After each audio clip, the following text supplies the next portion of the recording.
Oh, there we go. Recording? I think so. What is up? Today's book of the day, Power of Focusing.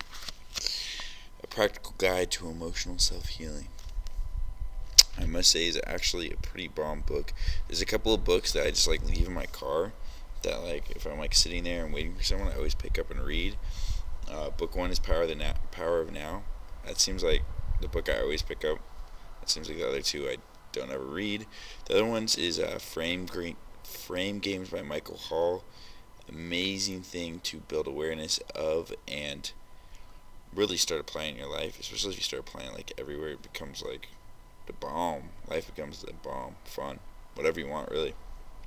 And then this book that I haven't been utilizing at all, and I just read it again, and is ingenious, amazing, mind-blowing, and someone who has, blockages, stuck, bad body posture. This goes back to, this is somewhat of a, touches on somatic, somewhat, and it touches on addiction, it touches on dealing with feelings that are overwhelming, and it's pretty incredible. It was based off of, basically this guy developed what I call focusing, and he didn't really develop it or invent it. He just kind of discovered a natural process that goes on with us, and he did this he was studying back in I think the 60s or 70s, I think late 60s or 70s, therapists, and he hundreds and hundreds of case studies of I think audio or video recordings of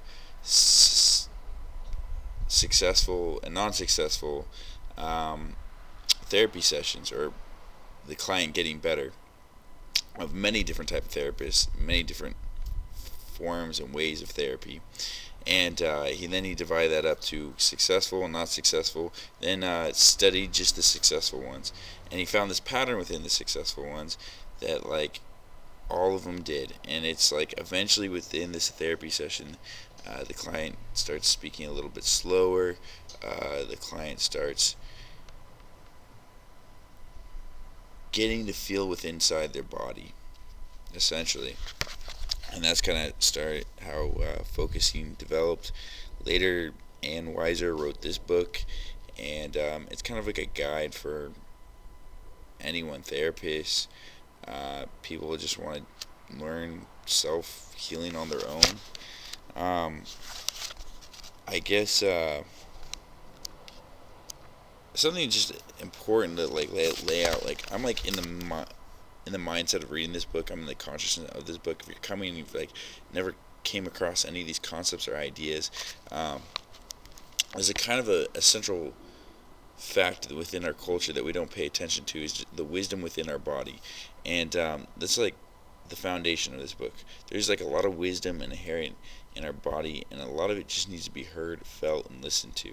And essentially, focusing is relaxing, but not relaxing too much, feeling into the body, and then asking your body certain questions of why it's feeling that way, what's the needs it needs, and really building a relationship with your body and your feelings. And there's different exercises that are given in this book, like literally taking on the perspective of that body part or feeling, having conversation with that feeling in a respectful way, and those usually have focusing sessions. A part of it is, it begins with kind of just feeling in the body, seeing what needs to be felt, what's exactly your problem, and then at the end, after doing what I've already mentioned, respectfully saying thank you and I will be back. There's nothing horribly mind-blowing, I think. Just some general somatic things, most of our blockages are in the front of our bodies, especially men.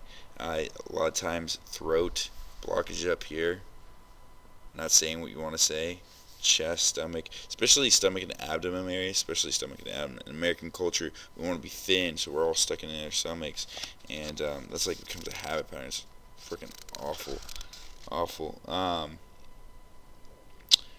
Yeah, I guess it's just more of developing a relationship with your inner experience, that allows you to be with your feelings, not in them. The rest is like, it's pretty simplistic. I have to say, it's like not mind blowing. It's not super advanced. It's not like anything that's not anyone could pick up this book and read in like 10 minutes and get. Wait, all right, 45 minutes. It's a short book. It only has like, it has 109 pages. Some of the chapters you don't need to read if you're not a therapist, or if you just like me that are trying to read a book a day and not really read the extra fat of things. What last piece of goodness? I guess this is just something like, for me, it's really good to get into. I'm not. There's a lot of blocks in my body. What does that mean? Is I'm not attached to how I feel a lot of the time. I'm not attached to what's going on with my body. I'm definitely I don't know if I would say introverted person. Probably an introverted person that is really detached from my entire body. I like sometimes don't know how I'm feeling. I'm detached from feelings a lot of the times, and you could call me logical. You could call me like someone who is just trying to get to point A to point B. But in the day, this is a tool that's invaluable for me, and it's something that like I need to learn and practice continually. I think many people benefit from this. How can you benefit from it? I just pick up the book and read it. That was a shitty book of the day.